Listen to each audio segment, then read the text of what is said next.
prazer. A gente vai receber Del Rian. Tudo bom, Del? Tudo bem, Patrícia? Um dos maiores instrumentistas do Brasil, grande bandolinista. Segunda vez que você faz um trabalho dedicado a ele, né? Em disco.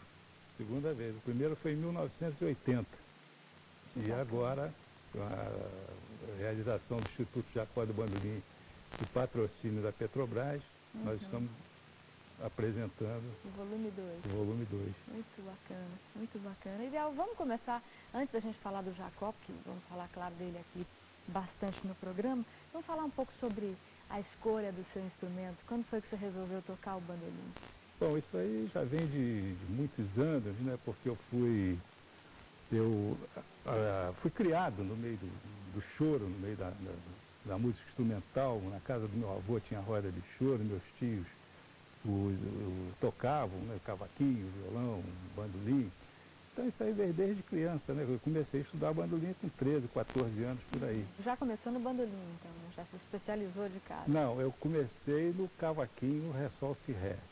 Foi o meu primeiro instrumento, que eu tenho esse instrumento até hoje. Entendeu? Esse cavaquinho, um cavaquinhozinho pequeno, na afinação de ré, sol, si, ré. Mas logo em seguida, um amigo do meu pai, que tocava violino, que ia muito lá na minha casa, pegou o meu cavaquinho e afinou em bandolim, só ré, lá, mi. Então aí começou a me dar as primeiras noções ali, as notas e coisas do cavaquinho afinado em bandolim. Aí meu pai comprou um bandolim para mim. Que bacana. Pronto, aí eu comecei ali. Muito legal. E esse aqui foi feito sob encomenda, né? Esse já foi bem mais tarde, né? Já foi em 66, 1966. Eu encomendei esse bandolim, o meu grande amigo Silvestre, que trabalhava na loja de bandolim, né? E eu encomendei, ele fez esse bandolim para mim e eu estou com ele até hoje. E o que é um bom bandolim, Del? Como é que é essa história? A madeira tem muita influência, né, para o instrumento sair bom. Eu acho que o instrumento, eu já tive vários bandolins, né? Mas a gente não gosta do som, às vezes o som é mais estridente, o som é mais agudo, entende? Então a gente eu não sei, até encontrar um instrumento que a gente goste, né? Esse aqui eu gostei muito, né, da qualidade de som e tudo. Agora a madeira é importantíssima. Quer dizer, o tampo, esse aqui é um pinho sueco, muito antigo, tem mais de 100 anos esse pinho aqui. Então acho que isso aí influi demais, né, na sonoridade do instrumento. E a mão de obra também do luthier que faz o instrumento, né, o profissional, né? Agora o som vem do bandolinista, né? Claro. Vem da verdade. Toca um pedacinho de Sapé Caiaiá, que é uma das músicas que abrem o show.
foi pegar esse acervo inédito do Jacó? Vamos contar essa história. Bom, quando eu fui muito amigo do Jacó, né? Vizinho, inclusive, do Jacó. E convivi com o Jacó desde 1961, 62, por aí, até 1969, quando ele faleceu. Então, eu frequentava a casa dele, aquela roda de choro, saía junto com ele. Tudo. E quando ele faleceu, a dona Adília, a viúva, o Jacó, ela me deu várias fitas com músicas inéditas do Jacó. Fitas e partituras. Algumas foram editadas, outras não foram editadas. E eu fiz meu primeiro inédito no Jacó do Bandolim número 1, né? Foi feito na gravadora Dourada. E fiquei com essas músicas, algumas músicas que não deram para gravar naquele LP, ficaram comigo. Agora, outras músicas que eu gravei aqui, nesse CD, algumas estavam com a Helena, entendeu? A filha do Jacó do Bandolim, que é a presidente do Instituto Jacó do Bandolim. Eu sou o vice. Como é que você conheceu o Jacó do Bandolim? Eu conheci o Jacó, eu estava começando a estudar bandolim por música, né? E eu não tinha muito ambiente assim lá em Jacarepaguá, mas tinha uma roda de choro que era no açougue. Um açougue, o dono do açougue, ele tocava violão. Então no domingo de manhã ele vendia carne, de tarde ele fazia uma roda de choro no açougue. Aí uma vez me convidaram para ir lá nessa roda de choro. Eu estava começando a estudar bandolim, coisa. Aí fiquei lá, fui lá. E ele fazia o seguinte, ele lavava o açougue, porque o açougue era pequeno, né? Então os músicos ficavam dentro do açougue, ele baixava aquela porta vazada de aço, e o pessoal ficava lá de fora assistindo. Olha só. E eu estava ali tocando, num desses domingos, e aí tinha um senhor que estava lá de fora, apreciando, né? Quando eu terminei de tocar, ele chegou perto de mim e disse assim, me chamou de garoto. Garoto, você conhece o Jacó do Bandolim? Eu disse, não, gostaria muito de conhecer, porque minha mãe tinha ido lá perguntar se ele dava aula de bandolim. E a dona Adília, a viúva dele, a esposa, né, disse que não, que ele não dava aula. No outro dia ele encontrou comigo na freguesia, lá em Jacarepaguá, e disse, olha, marquei com o Jacó do Bandolim para te levar lá. Olha só. Eu disse, tá bom. Aí me levou no dia do meu aniversário. Sem saber que era seu Sem saber que era meu aniversário, uma coincidência. E dali para cá eu fiquei amigo do Jacó. E até ele falecer, ia assistir os ensaios, porque ele não gostava que assistisse os ensaios, ele não deixava maravilha, ele deixava assistir. Que legal.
noite, e eu levei 2 violonistas que tocavam lá nessa roda de choro lá do açougue, levei para me acompanhar lá na casa dele. Aí cheguei lá, ele sentei na varanda e coisa, ele veio, mandou que eu tocasse. E eu comecei a tocar, acompanhado por esses 2 amigos violonistas, mas eu marcava com o pé o ritmo, né? Porque eu estava aprendendo o método, a técnica de bandolim. Quem me ensinou bandolim não foi bandolinista, era um chorão antigo, um tenente, músico da banda do Exército, muito bom músico, excelente músico. Ele que me ensinou o bandolim sem tocar bandolim. Então ele me ensinava o ritmo das notas, entendeu? A duração das notas, e eu batia com o pé. Aí eu já estava tocando, já estava aí por trás de mim, pisou no meu pé e eu parei de tocar. Porque eu estava habituado a tocar marcando o ritmo com o pé. Que legal. Entendeu? Aí disse, não, você não pode marcar o ritmo com o pé, porque senão você vai tocar, vai fazer uma gravação, tocar no teatro, coisa, então sai o barulho mas sai mesmo. do pé, batendo no... E aí, pronto, continuei indo lá, mas o Jacó não foi meu professor assim, com aquela obrigação, com aquele me cobrando, nem eu né, exigindo nada dele. Então é um amigo. Claro. Eu chegava lá e eu chamava ele seu Jacó. Dizia, seu Jacó, estou com uma dúvida assim, na música tal, assim, ele aí me tirava a dúvida. Que bacana. Entende? Era assim, uma amizade assim, né? Nada mal, né? Nada mal, muito bacana.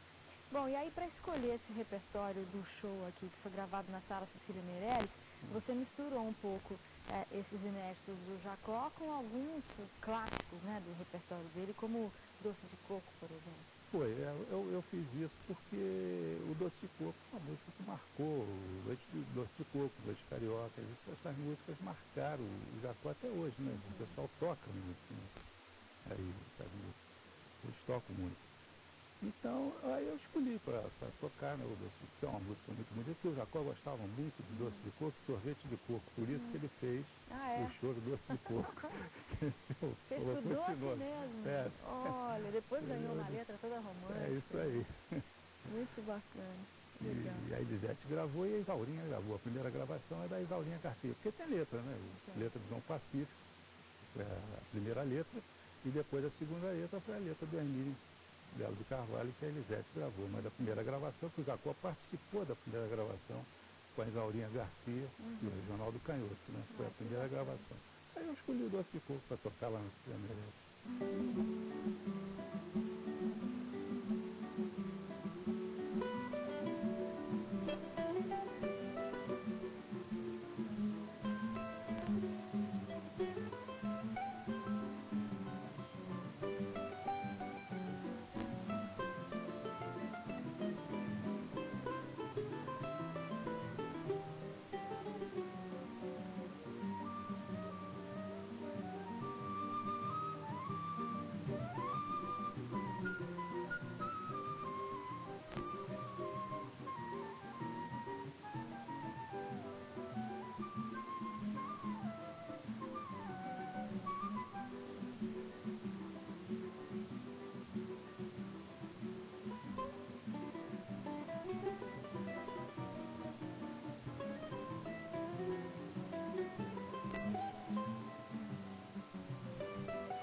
ele era um chorão bem tradicionalista, né? Assim, ele era um músico que gostava do choro como se devia fazer, né? O Jacó era muito tradicional. Ele era tradicionalista mesmo, entendeu? Ele dizia que o choro não podia se inventar nada. Criava, né? Claro que ele era muito criativo, ele fazia, mas ele se preocupava com a descaracterização do choro. Entendeu? Ele achava que o choro tinha que seguir aquele caminho, entendeu? Então ele se preocupava muito com isso. Agora ele era muito tradicional, né? Claro. Agora, o que seria isso? É um formato certinho, uma divisão certa, um jeito de compor? O que é? É uma maneira de compor, porque o choro, ele começou tendo três partes, né? Primeira, segunda e terceira parte, depois passou para primeira e segunda. Mas isso aí não quer dizer nada, isso aí não descaracterizou o choro, nada disso. A preocupação dele era, por exemplo, andamentos, né? Mudar, fazer, por exemplo, misturar o choro com rock, misturar o choro com outros ritmos, entendeu? Isso que ele não achava que não era legal, isso aí, entende? Então ele queria que o choro seguisse aquele caminho, primeira, segunda e terceira parte, claro que improvisando dentro do choro, porque o choro é livre, o choro, ele dizia mesmo que o verdadeiro e autêntico chorão era aquele que decorava a música e dava a sua interpretação, ele improvisava dentro do choro. Quer dizer, ele fazia a primeira, mostrava o que o autor fez. Quando ele voltava na segunda parte, na repetição, ele fazia diferente. Que bacana. Entendeu? Quer dizer, o choro é livre, né? O choro não tem nada disso de você seguir aquele caminho, mas não é você tocar a primeira como é, depois volta, toca também da mesma. Não. Tem muita improvisação. Muita improvisação. Muito choro durante essa semana aqui nessa nossa conversa afinada com o Del Rian. Vamos falar muito ainda de Jacó do Bandolim. Vocês ficam aí com música, inéditos e clássicos do Jacó. E a gente volta amanhã com mais conversa afinada. Até lá.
Vamos falar um pouco desse trabalho aqui, Tocando com o Jacó, que é um livro de partituras, que vem com 2 CDs, um CD de playback e um outro do Jacó. Isso aqui foi um projeto patrocinado também pela Petrobras e realização do Instituto Jacó do Bandolim, Tocando com o Jacó. São 2 LPs, né?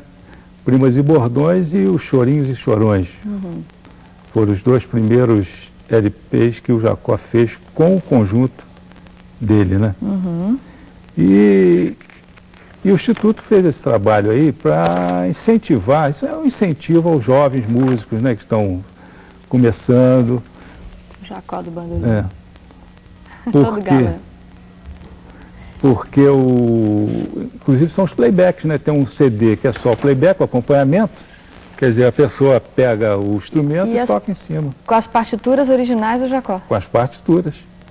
Com todas dos 2 LPs. Vamos falar de algumas das composições que estão aqui, Del? Vamos falar, por exemplo, de Machixe na Tuba. Tem a participação do Bruno, seu filho, tocando. Essa música, Machixe, né? É um machixe, né? O Jacó deu um nome de Machixe na Tuba, né? E eu botei, o meu filho faz a segunda parte de bandolim e eu gravei de violinha. Porque a violinha, o Jacó que deu o nome desse instrumento, que é um violão tenor, mas menor. Entendeu? Mas a afinação é a mesma, só que a escala é menorzinha, né? Um instrumento menor, porque o violão tenor é bem maior. Né? E eu gravei de violinha para lembrar, porque o Jacó gravou algumas músicas de violinha, né? Então eu gravei esse Machixe na Tuba de violinha com meu filho Bruno Rian, ele fazendo a segunda parte de bandolim.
música que faz parte aqui do repertório desse show que a gente gravou na Sala Cecília Meirelles é uma valsa chamada Adília, uma homenagem à esposa. A esposa. Né? Essa valsa, Adília é uma valsa muito bonita, que ele fez nas barcas Rio-Niterói.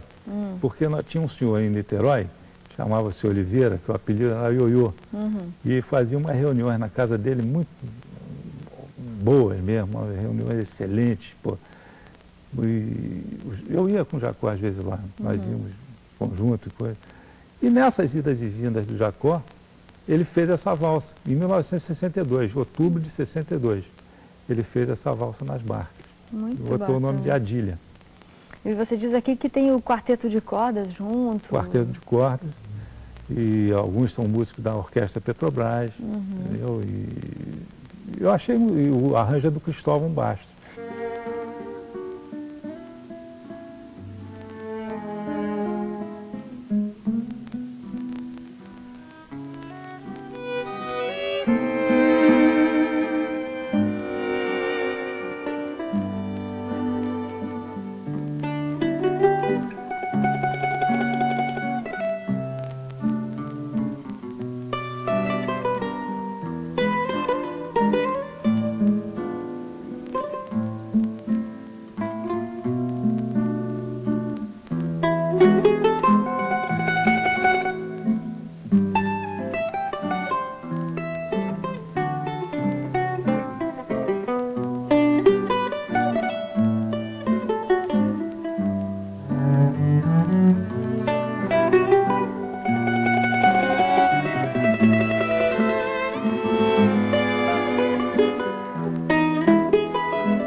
mostrou hoje uma valsa e um machixe, né?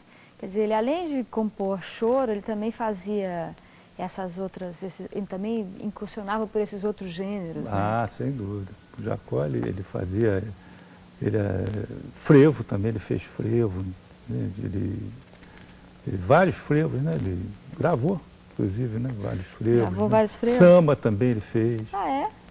Samba, ele gravou, a Elisete Cardoso gravou Jamais, um samba dele com Luiz Bittencourt. Quer dizer, o Jacó, ele era fabuloso. E ele, música popular brasileira, era com ele mesmo. Que bacana, muito bom.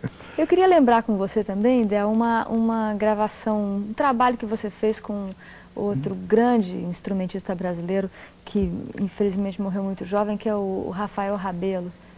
Ah, o Rafael foi muito meu amigo, felizmente faleceu cedo, né? Mas eu conheci o Rafael, garoto, com 13 anos de idade, ele tocando na casa de um amigo, o Dr. Raul Machado, lá em Botafogo. E aí o Dr. Raul, ele falou comigo que eu prestasse atenção naquele garoto que estava tocando violão.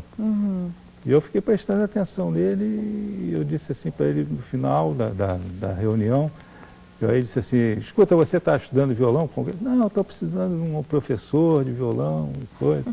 Eu digo, bom, então eu vou tentar arrumar um professor para você. Aí falei com o Meira, que foi professor do Baden Powell, né? O Meira, um violonista espetacular, grande professor. Aí o Meira mandou que ele fosse lá. E aí o Meira começou a ensinar a ele o violão, mas ele teve um progresso, o Rafael era espetacular, gênio, né? Espetacular. Teve um progresso incrível, assim, pouco tempo ele teve assim um progresso que eu até comentando com alguns músicos, o Dino, principalmente Copinha, né? Eles achavam que o Rafael era assim chegado a gênio mesmo, porque ele teve um progresso muito rápido, né? Quer dizer, começou mais ou menos com a sua idade, né? Com 13 anos também. Mas com 17 anos ele gravou o inédito do Jacó do Bandolim comigo, de violão de 7 cordas. Olha só. Lá em São Paulo. E ele com 17 anos ele já estava tocando muito violão de 7 cordas, mas muito mesmo, entendeu? Muito bem mesmo, tocando mesmo. Tanto é que numa música chamada Chorinho na Praia, que eu gravei, eu estava com ele lá em São Paulo, aí eu queria fazer porque o Jacó gostava de brincar, né? Ele deixava para o violão, fazer uma baixaria, um improviso, que nem ele fez com o Dino no Murmurando, que coisa. Aí eu cheguei para o Rafael e disse assim, Rafael, o Chorinho na Praia, eu queria que você fizesse um improviso aí, que nem o Dino faz no Murmurando, e coisa. E aí começou a rir para mim, disse, será que vai sair? Eu digo, vai sair. Chegou na hora e saiu mesmo dentro do estúdio, ele fez um improviso espetacular. Até hoje todo mundo fala desse improviso que ele fez de Chorinho na Praia. Muito bom. Está aqui muitas histórias sobre Jacó do Bandolim, Del Rian e o choro nessa nossa conversa afinada dessa semana. Mais música para vocês e a gente volta amanhã. Até lá.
Semana com Del Rian, mostrando mais inéditos de Jacó do Bandolim. É o segundo disco que ele faz com esse repertório do Jacó. O primeiro foi em 1980, né, Del? 80. E 80, agora tem esse novo. A gente gravou o show na Sala Cecília Meirelles. E tem no repertório uma linda canção aqui, composição chamada Sereno. Como é que é, Del? Eu estou adorando essas descrições que você faz aqui. É, que eu falo no conjunto, né? Foi o primeiro conjunto que o Jacó participou, né? Em rádio, né? Em 1933, não é isso? Isso, 1933. Isso mesmo. E porque essa música não tinha nome.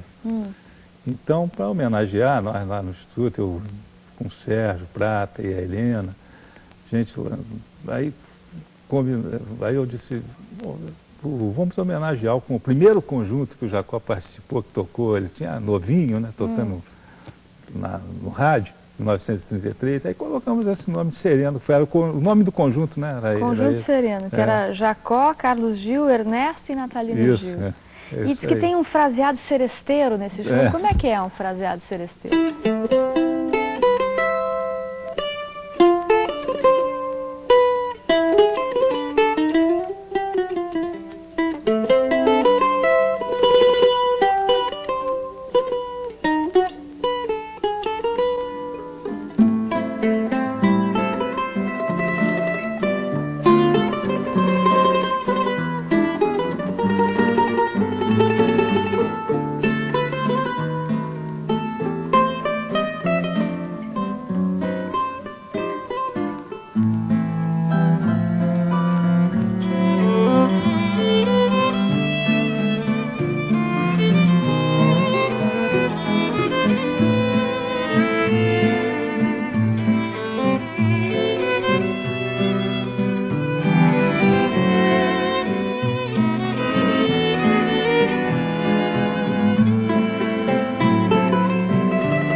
Choro é o nosso gênero, o gênero essencialmente brasileiro, né? Que nasceu aqui. Carioca. Inclusive, né, nasceu aqui no Rio de Janeiro, né? Na segunda metade do século XIX, né? né? Como é que é essa história, Del? Como é que a gente pode contar? Nasceu o choro, teve influência da polca, né? Da polca que veio o choro, né? E o Calado, né? Joaquim Antônio da Silva Calado, que foi professor na Escola Nacional de Música, um dos primeiros, né? Então vinha esse gênero da Europa, né? E a maneira, depois virou choro, porque a maneira dele de tocar, né? Aquela maneira lamentosa, né? Chorosa.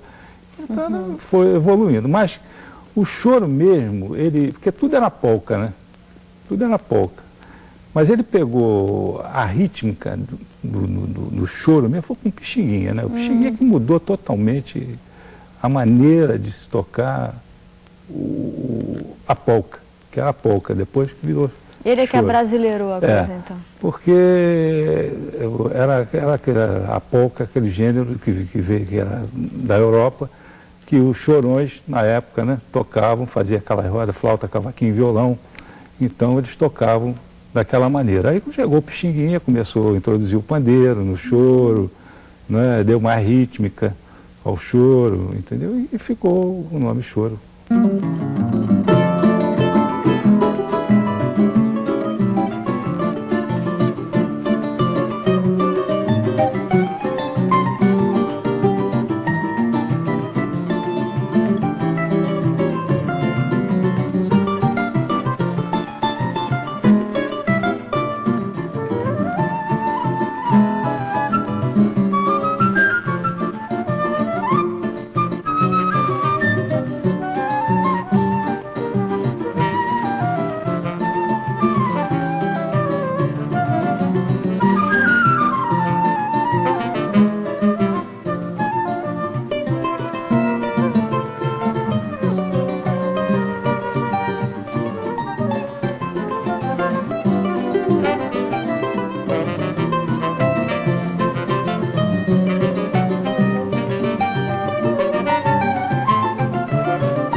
Agora, uma coisa que é divertida também são os nomes, né, das composições. Saltitante, por exemplo, do Jacó.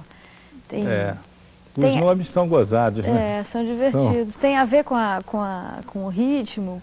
Isso já vem de muito tempo, né? Os chorões antigos, eles davam um nome assim, Arthur virou bode, Candinho, o nó, entendeu? Então eles tinham esse lado assim, brincalhão, vamos dizer assim, de dar o nome ao choro. Né? Por exemplo, esse choro aí do Jacó, Sapé Caiaiá. Esse disco Saltitante foi composto às 5 horas da manhã? Que história é essa? Esse choro, ele compôs, ele diz na fita, né? Porque eu tenho até a fita gravada. Com ele dizendo que era às 5 horas da manhã, E ele estava com Carlinhos Leite, está vivo aí, tá aí entre nós ainda, graças a Deus, grande violonista, Carlinhos Leite, meu grande amigo, e ele estava com Carlinhos Leite, 5 horas da manhã, e de repente saiu essa música, Saltitante, entendeu? E ele colocou isso na fita.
Esse repertório, Del, a gente tem acesso agora através do Instituto Jacó do Bandolim? O Instituto Jacó do Bandolim, o objetivo do Instituto Jacó do Bandolim é preservar a obra do Jacó e o choro, né?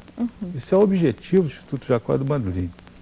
E também incentivar, né, os jovens, né, a tocar essas músicas do Jacó, né? O Jacó tem um repertório extraordinário, maravilhoso, né, de choro, né? Então, o objetivo é esse. Agora, essas gravações, assim, foram para o acervo do MIS. O MIS tem um repertório bacana também, tem um acervo legal das coisas do Jacó. O MIS tem o acervo do Jacó está no MIS, né? O acervo do Jacó está todo lá no MIS, entendeu? Essas músicas que eu gravei, que eu tenho, isso também deve estar lá, no MIS. Agora, eu tenho porque a dona Adília, quando ele faleceu, a dona Adília me deu grande parte das músicas, né? Pode até ser que o MIS tenha até outras músicas que eu nem sei, né? Mas acontece que eu assisti o Jacó compor muito, né? Claro. Porque eu frequentava ali aquela roda de choro com ele, na casa dele, em outros lugares, porque o Jacó não gostava que gravasse. Se tivesse um gravador ligado, ele mandava desligar. Ele não gostava que ele tocando que gravasse, só se ele autorizasse a gravar. Ele mesmo gravando, tudo bem. Então, muita coisa se perdeu, porque ele já improvisava música assim. Às vezes a gente estava assim, tocando, até uma ocasião, estava eu, 2 violões, o Manuel Rigol Damasio, que ia muito lá, Também aí o Jacó tinha ido lá para dentro, lá na sala, não sei o que, fazer uma coisa lá. E nós ficamos no arquivo, que tinha um arquivo dele. Aí nós combinamos de ficar fazendo uma harmonia. Eu estava de cavaquinho, afinado em bandolim, e os 2 violões. Aí nós 3 combinamos, vamos fazer um acompanhamento para provocar o Jacó. Aí começamos a fazer aquele acompanhamento no choro, né? Combinamos uma harmonia e começamos o acompanhamento. Então o Jacó veio de lá.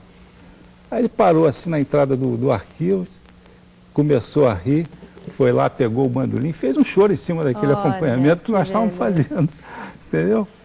E outras músicas aconteceram assim. Por exemplo, o Assanhado, uma música que ele gravou, que está até aqui nesse Tocando com o Jacó, tem uma historinha também. O Jacó ia muito a Paquetá, na casa de um amigo lá em Paquetá, e levava o Jonas, o César Faria, o Carlinhos. E o Jacó era meio avesso, estava no início da Bossa Nova, né? A Bossa Nova estava entrando aí no mercado. Então o Jacó era meio avesso, que era um músico muito tradicional. E coisa. Depois não, depois ele mudou um pouco a cabeça. Mas aí eu não gostava muito daquela batida de violão, da Bossa Nova e coisa. E eles estavam lá em Paquetá. E aí o Carlinhos, para provocar o Jacó, meu amigo Carlinhos Leite, começou a fazer aquela batida da Bossa Nova, para provocar o Jacó. O Jacó foi lá, pegou o bandolim e saiu assanhado.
assim, todo ele, todo o Jacó do Bandolim? É difícil, porque o Jacó tem muita música boa, né? Então é muito difícil a gente... Eu tenho um choro que eu gosto muito, do Simplicidade, eu gosto muito, que é até pouco tocado, não muito tocado, mas eu acho um choro muito bom. O Vibrações, né? Vibrações também tem uma história muito boa, Vibrações, entendeu? Que é um choro belíssimo, um choro lindo. Mas não são dos mais conhecidos, né? Eu não conheço. O Vibrações, É. Vibrações ele editou, ele foi um dos últimos, eu acho que foi o último LP que ele de choro mesmo, ele como instrumento. Depois ele fez com Orlando Silva, que foi o último, considerado o último choro, o último LP. Mas ele, como instrumentista Jacó do bandolim, fazendo um disco, foi o último LP dele, foi o Vibrações, né? Que é